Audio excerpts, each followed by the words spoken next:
Vamos para a nossa última aula desse período especial,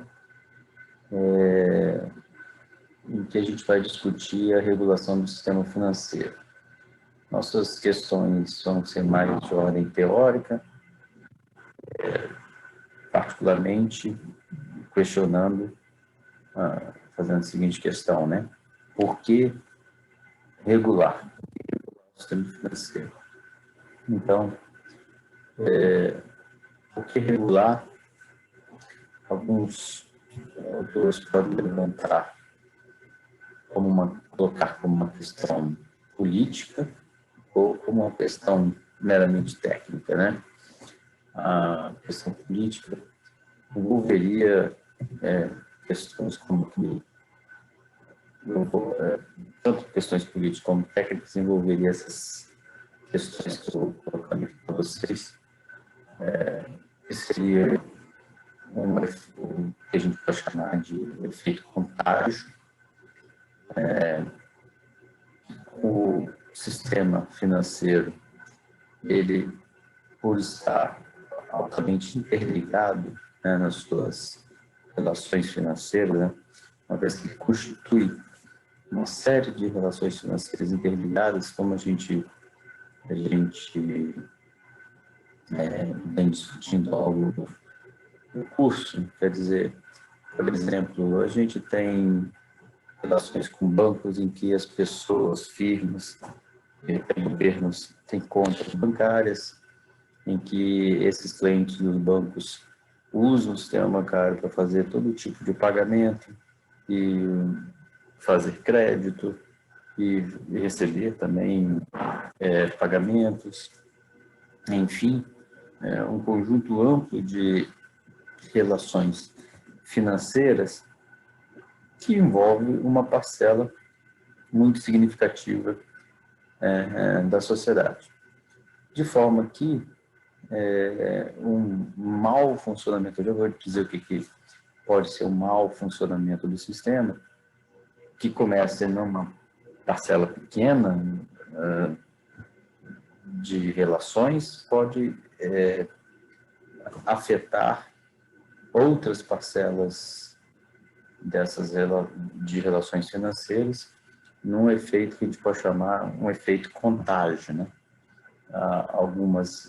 Por exemplo, algumas relações financeiras que não são honradas, alguns compromissos financeiros que não são honrados, podem gerar efeitos, né, de contágio para outros compromissos financeiros que também, por exemplo, deixarão de ser honrados, né? Então, um efeito que alguns chamam de comportamento de manada poderia ser, por exemplo, um banco que esteja enfrentando dificuldades né, de fazer os pagamentos que ele deve, ou um banco que esteja não tendo lucro, por exemplo, como a gente viu, né, na história do Minsk, ele pode ter problema de inadimplência muito alto, por exemplo, dos seus empréstimos concedidos, né?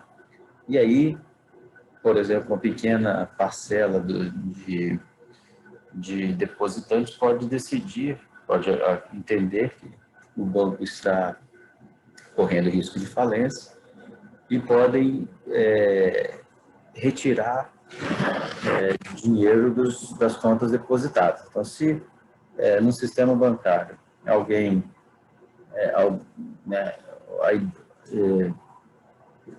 existe a ideia de que os bancos, ou um banco, esteja pré-falimentar, por exemplo, isso pode levar um conjunto de depositantes a retirar seus recursos e levar outros depositantes também a retirar seus recursos, seus depósitos, né?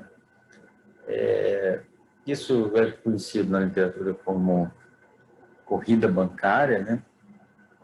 mas hoje em dia muito menos provável que aconteça, uma vez que o Banco Central, como a gente viu, ele tem condições de manter, dar garantias sobre os depósitos dos clientes. Mas isso não é o nosso ponto agora, mas a ideia, espero ter ficado claro, de que, por exemplo, o sistema bancário, se um banco é suposto vir a quebrar ou não ter condições de fazer os pagamentos, né, que os clientes têm direito, pode levar a uma corrida bancária, né, um efeito manada, um comportamento de manada dos depositantes de retirar dos seus depósitos antes que o banco quebre e não pague os depósitos a ninguém. Um segundo efeito contágio que pode acontecer é que no sistema financeiro, muitas pessoas, uma parte considerável, talvez a maioria das pessoas, usa o sistema bancário para tomar empréstimos e fazer pagamentos. Mas se uma determinada empresa, por exemplo, que se endividou num banco, não consegue pagar seus créditos tomados no banco, né, não consegue pagar ao banco esses créditos tomados, isso pode desencadear um efeito contágio também, que o banco, por sua vez, não consiga pagar aquilo de, por exemplo, juros que eles prometeram sobre depósitos, né, dos seus clientes, sobre depósitos de poupança, depósitos de longo prazo dos seus clientes. E isso vai gerando, e os bancos podem, então, ao não receber créditos de uma determinada empresa, podem decidir também, além de não pagar a seus depositantes, por exemplo, uma certa taxa de juros, os bancos podem decidir não renovar créditos por conta da inadimplência de uma empresa. Ele pode decidir não renovar créditos para outras empresas. Aí, não só a primeira empresa não é capaz de pagar o banco, como outras empresas que o banco oferecia crédito podem não conseguir elas próprias pagar, né, fazer seus pagamentos. Então, o efeito cascata de inadimplência é quando um inadimplente transfere efeitos negativos dentro do sistema bancário, de forma que outros agentes tornam-se também inadimplentes. Eu dei um exemplo aqui, na medida em que os bancos, por exemplo, deixem de estar mais desejosos, digamos, de fornecer crédito se a economia, por exemplo, está ampliando o número de inadimplentes. Se a economia está ampliando o número de inadimplentes, os bancos tendem a reduzir a concessão de empréstimo, que pode levar a um aumento do número de inadimplentes, ironicamente, né? O efeito ciclo de endividamento interbancário significa que os bancos, por exemplo, como a gente viu lá no mercado de reservas bancárias, eles usam o sistema interbancário para fazer pagamentos entre si, né? Pagamentos entre os próprios bancos. E quando, eventualmente, um banco está enfrentando a inadimplência de seus clientes, que ele concedeu empréstimo, ele pode recorrer, ou ele deve recorrer ao interbancário para conseguir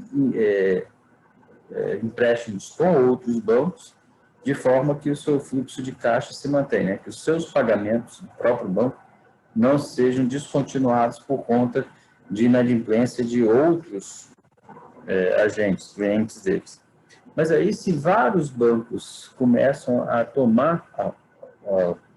buscar recursos no interbancário, isso pode fazer pressões, né, dentro do sistema interbancário e isso exige uma regulação, obviamente, do Banco Central. Então, todos esses efeitos, contágio, quer dizer, o efeito contágio, de maneira geral, pode se mostrar nesses três efeitos separadamente ou em conjunto, geralmente vai ser em conjunto, e isso demonstra, né, ou demonstraria a necessidade de termos uma regulação sobre esse tipo de, para que impeça esse tipo de evento, né, porque são eventos que podem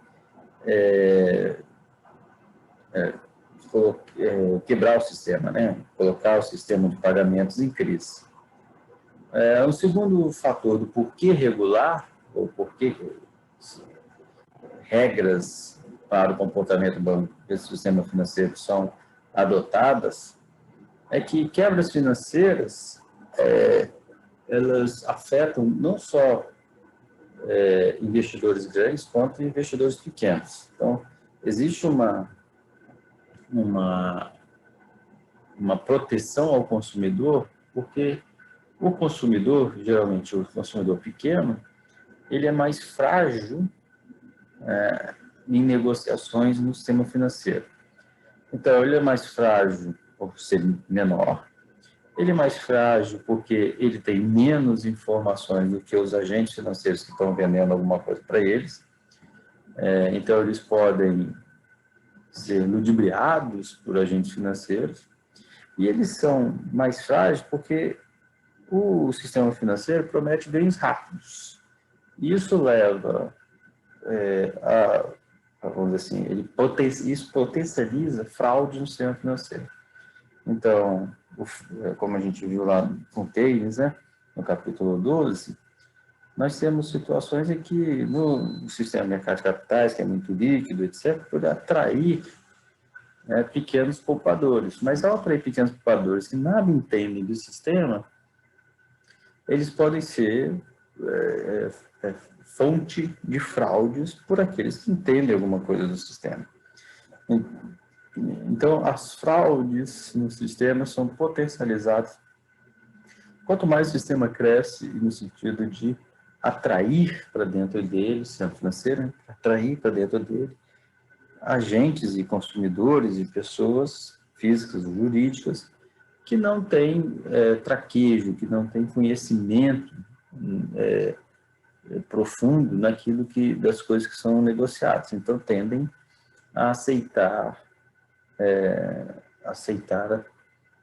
aquilo que é dito e às vezes é dito como no sistema financeiro promete ganhos rápidos, às vezes é dito de maneira fraudulenta. Quer dizer, você vai ganhar 300% e coisas, como se diz, contratos